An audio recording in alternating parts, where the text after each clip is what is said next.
Blessed people, flexing telah menjadi gaya hidup baru dan akan menjadi budaya bagi anak-anak zaman now atau anak-anak milenial. Karena perkembangan teknologi, dunia digital, dunia internet, dan media-media sosial yang sangat masif tentu memungkinkan semua orang untuk flexing. Orang-orang yang suka flexing yang kita ketahui atau yang kita kenal dari fenomena sekarang ini adalah flexing yang suka memamerkan kekayaan atau kemewahan. Beberapa tokoh flexing anak-anak muda Indonesia adalah beberapa juga yang sekarang ini sedang tersandung masalah hukum di kepolisian. Mereka adalah para afiliator sekaligus influencer di berbagai platform media sosial. Nah, kita tahulah siapa mereka ya. Saya sudah membahas juga dalam tanggapan saya di vlog sebelumnya. Nah, orang-orang muda yang suka flexing ini biasa juga disebut sultan atau crazy rich karena kekayaan yang luar biasa dapat mereka raih di usia muda. Ya, terlepas dari usaha apa mereka itu, tetapi flexing mereka mempengaruhi banyak orang. Ada yang pro, tentu ada yang kontra. Ada yang ingin seperti mereka, tapi ada juga yang menghujat gaya hidup mereka. Untuk itu saya mau bahas secara singkat dan sederhana mengenai flexing sebagai bahasan kali ini. Nah, bagi blessed people yang baru mengikuti channel kami, silakan subscribe, like, dan komen untuk juga menambah wawasan dari apa yang saya sampaikan. Mungkin terbatas, Anda punya pengetahuan lebih, silakan bagikan khususnya mengenai flexing ini. Untuk itu, hari ini temanya adalah mau kelihatan sultan? Gampang banget.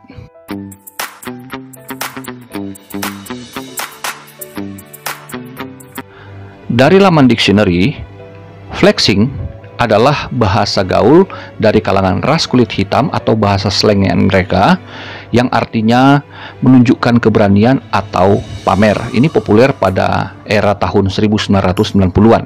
Kata flexing berasal dari kata flex yang artinya pamer. Bisa pamer fisik, pamer barang-barang, atau pamer hal-hal lain yang dianggap lebih unggul dari orang lain. Ini saya kutip dari wartaekonomi.co.id. Kemudian mengutip dari lifestyle.business.com, Profesor Renal Kasali mengatakan bahwa flexing merupakan istilah yang memiliki arti pamer kemewahan. Dia menuturkan flexing dilakukan dengan cara mengunggah kemewahan atau hasil pencapaian yang dimiliki seseorang. Menurutnya, aksi flexing dilakukan untuk mendapat opini dari publik bahwa dia adalah orang yang mampu. Tapi Renal Kasali juga menambahkan bahwa jika flexing itu berlebihan, maka akan kelihatan norak dan menjengkelkan banyak orang. Dari sini kita memahami bahwa flexing yang dimaksudkan pada bagian pertama ini adalah flexing yang lebih suka memamerkan kemewahan atau kekayaan secara fisik.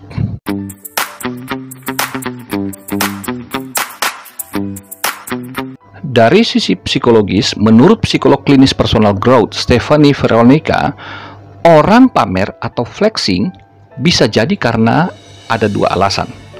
Yang pertama, pamer karena memiliki sesuatu yang ingin dibanggakan dan hanya sekedar membagikannya kepada orang lain.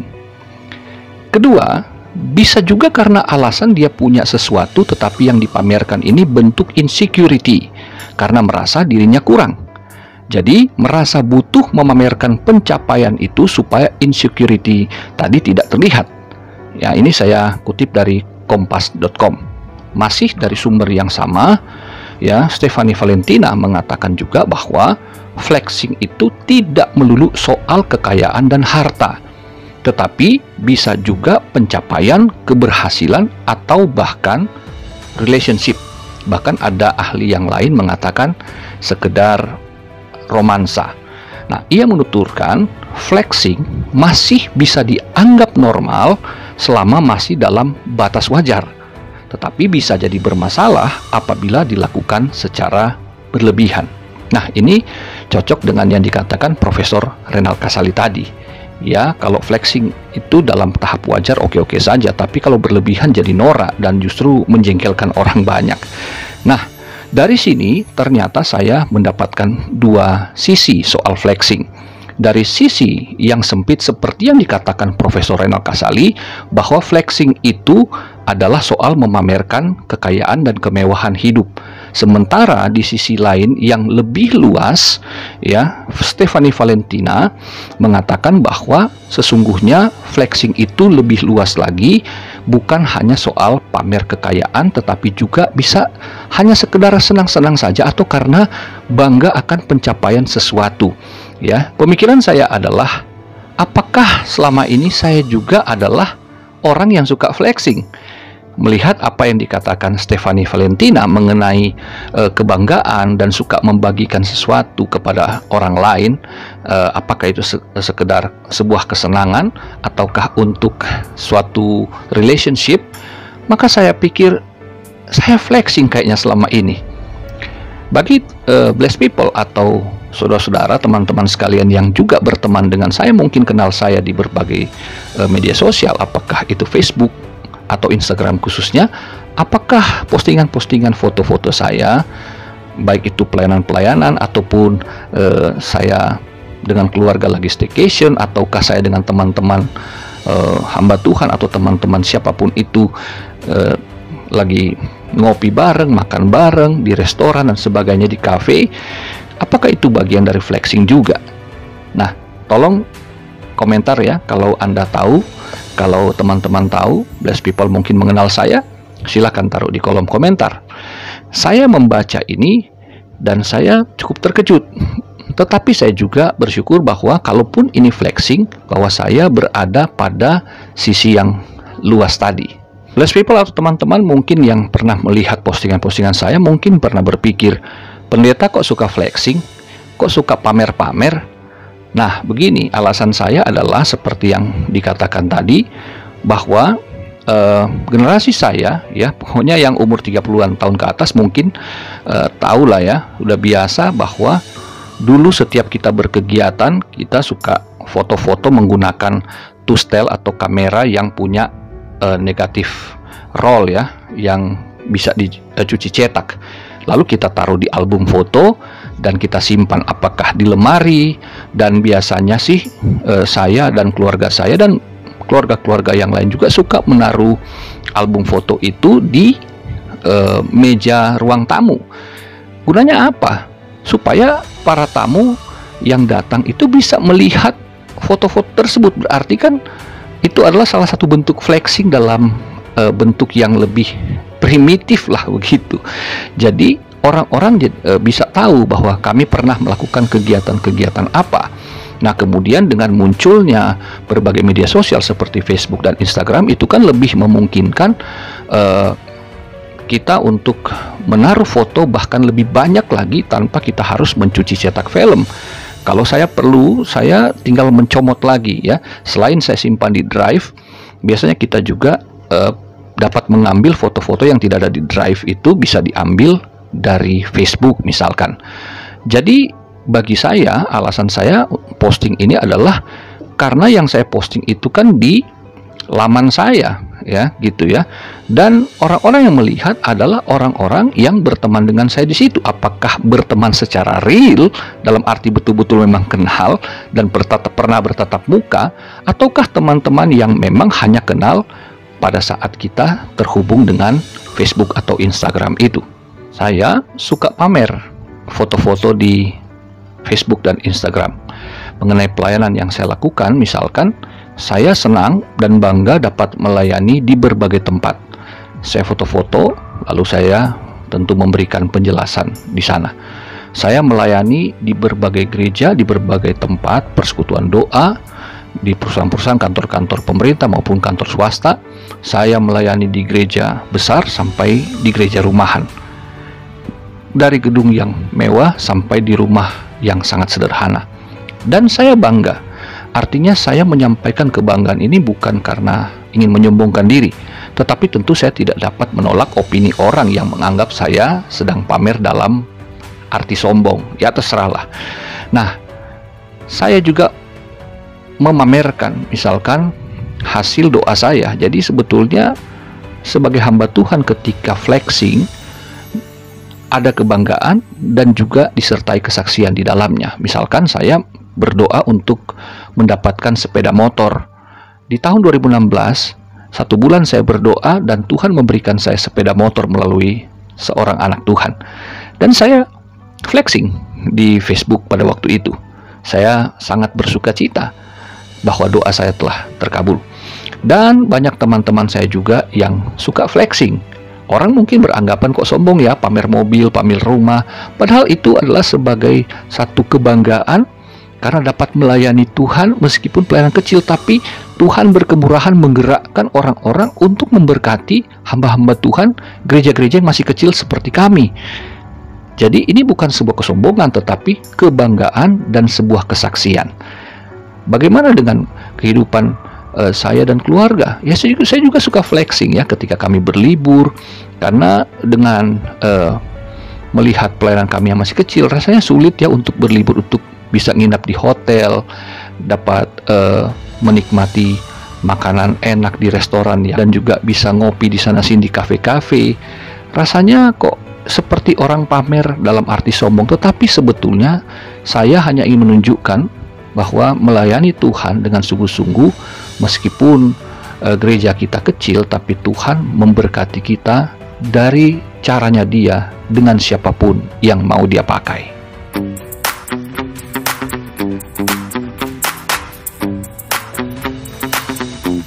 Positif dari flexing: pertama, untuk memotivasi orang lain; yang kedua, untuk menolong orang lain; yang ketiga, bisa menjadi salah satu strategi marketing.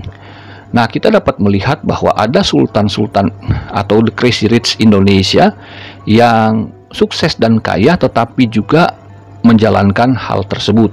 Ya, misalkan Raffi Ahmad, seorang sultan dari Andara, yang memotivasi banyak anak muda untuk bekerja keras, sabar dan tekun, serta mau mengikuti proses meskipun itu sangat sulit, karena Raffi Ahmad orang yang memulai karir dari nol dan ada rekam jejaknya bagaimana dia berkiprah sekian tahun sebelum dia bisa sesultan sekarang. Nah, ada afiliator-afiliator yang juga kehidupan masa lalunya itu sangat sulit, tetapi mereka kemudian menjadi kaya raya, namun bisnisnya itu nggak jelas, bless people.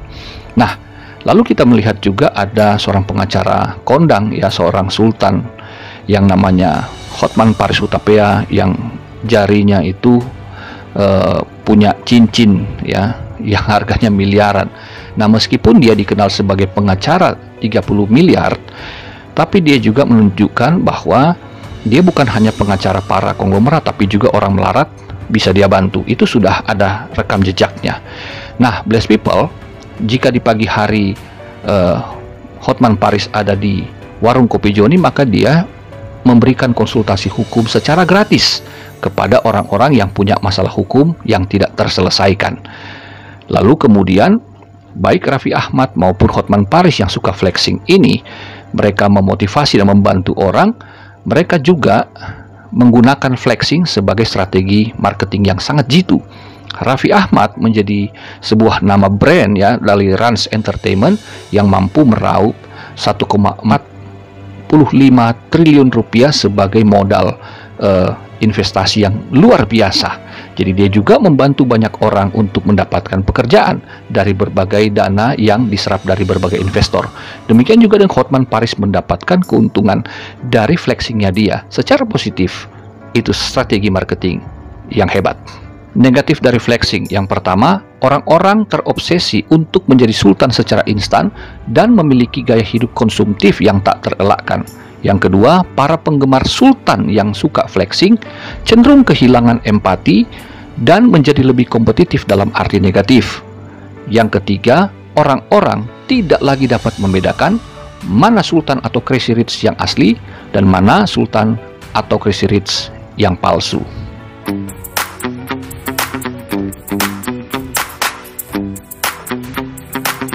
Menurut saya, flexing bagi orang Kristen adalah hal yang boleh dilakukan asalkan kontennya di batas kewajaran.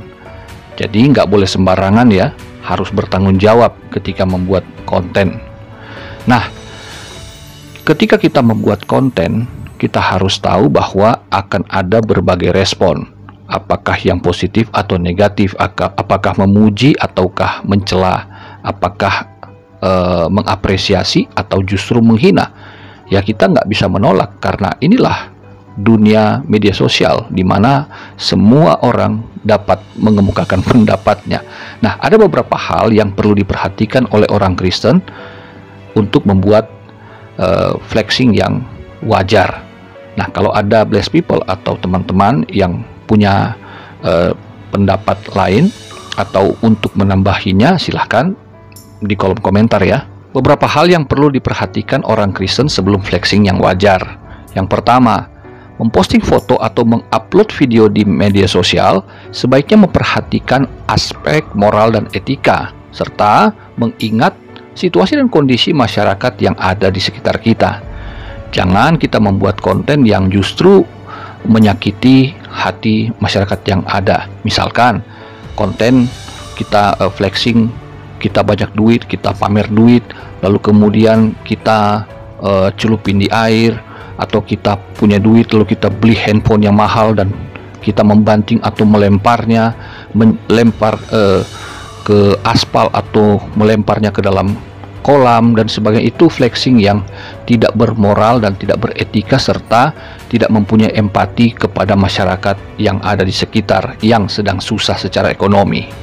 Yang kedua, memikirkan terlebih dahulu motivasi kita dalam memposting foto atau mengupload video di media sosial.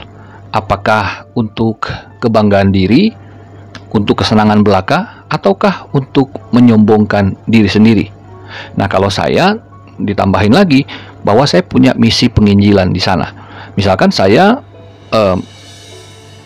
flexing tentang suatu tempat, ya anggaplah itu flexing lah ya. Ketika saya ada di hotel berbintang, saya ditraktir orang ya, saya dikasih voucher menginap di suatu hotel berbintang misalkan. Nah, saya menggunakan waktu 2-3 hari di sana untuk membuat video-video pendek, baik itu renungan 10 menit atau renungan 1 menit. Saya manfaatkan, saya bisa membuat 4-6 video selama 2-3 hari di sana.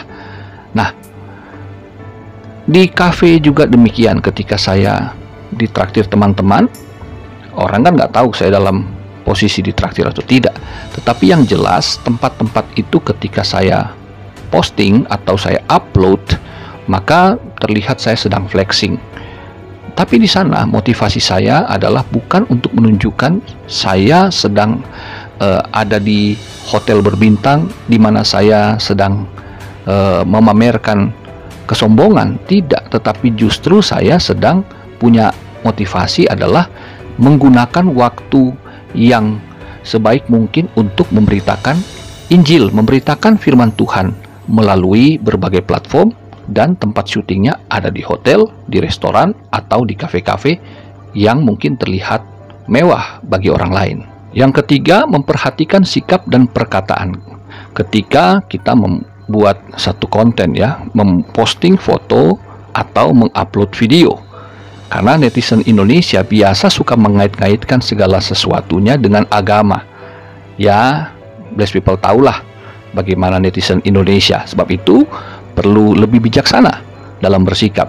Kita sudah berbuat baik, berkata-kata baik, seringkali juga tetap dapat hujatan dan hinaan.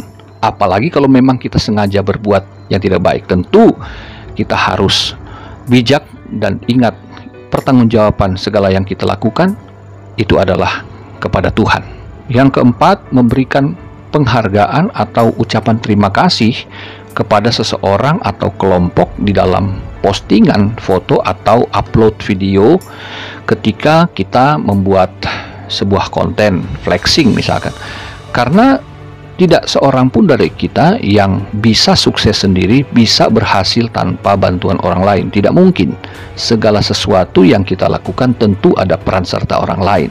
Nah, ketika saya flexing, ketika saya memposting foto di Facebook atau Instagram misalkan, di sana saya seringkali menuliskan bahwa saya berterima kasih kepada seseorang, meskipun tidak menyebutkan nama atau siapa yang memberikan kami bantuan ya untuk kendaraan operasional pelayanan kami, atau untuk keuangan bagi kehidupan kami, bahkan untuk liburan kami, untuk makan di restoran dan sebagainya. Saya tidak menuliskan nama pribadi, tetapi saya menyebut bahwa ada orang yang dipakai Tuhan untuk menjadi berkat bagi kami, dan kami mengucapkan terima kasih atasnya. Yang kelima, memposting foto atau mengupload video yang menginspirasi adalah cara terbaik kita untuk berbagi dan menolong orang lain. Sebagai hamba Tuhan, saya membuat video-video yang menginspirasi orang untuk mengenal Tuhan Yesus Kristus, menyampaikan pesan-pesan Alkitab, menyampaikan Injil agar orang bertobat dan kembali kepada Tuhan. Seorang yang terpuruk bisa dibangkitkan kembali di dalam iman percayanya kepada Tuhan Yesus. Itu saya. Bagaimana dengan Blessed People? Apakah Anda sudah berdoa? Apakah teman-teman sudah menggumulinya dalam doa sebelum membuat konten, sebelum flexing? Itu penting, karena karya-karya yang menginspirasi adalah caramu menjadi berkat bagi orang lain. Yang keenam, mengingat bahwa flexing kita haruslah menjadi kesaksian dan mempermuliakan nama Tuhan. Blessed People mungkin orang yang sudah sukses dan kaya. Jangan punya hawa nafsu seperti para influencer atau orang-orang yang flexingnya disebut norak tadi. Tetapi jadilah influencer yang memberkati orang lain dengan menceritakan bagaimana Anda ketika tidak punya apa-apa, Blessed People, memulai segala sesuatunya dari nol, dan hanya dengan mengandalkan Tuhan, bekerja keras mengikuti prosesnya Tuhan yang tidak mudah dan menyakitkan, tetapi dengan iman dan percaya yang teguh kepada Tuhan dan firman-Nya, hidup benar, hidup jujur, hidup kudus di dalam usaha yang banyak tantangan, godaan dosa, tapi Blessed People bisa bertahan dan tetap bekerja sesuai dengan tuntunan Tuhan. Maka Blessed People diberkati, sukses, dan bahkan mungkin menjadi sultan. Nah, untuk itu motivasi dan inspirasikan kehidupan banyak orang dengan kehidupan Kristenmu. Melalui flexing, Anda bisa jadi berkat bagi orang lain. Masih mau jadi sultan melalui flexing? Tuhan Yesus memberkatimu. Haleluya, Blessed People.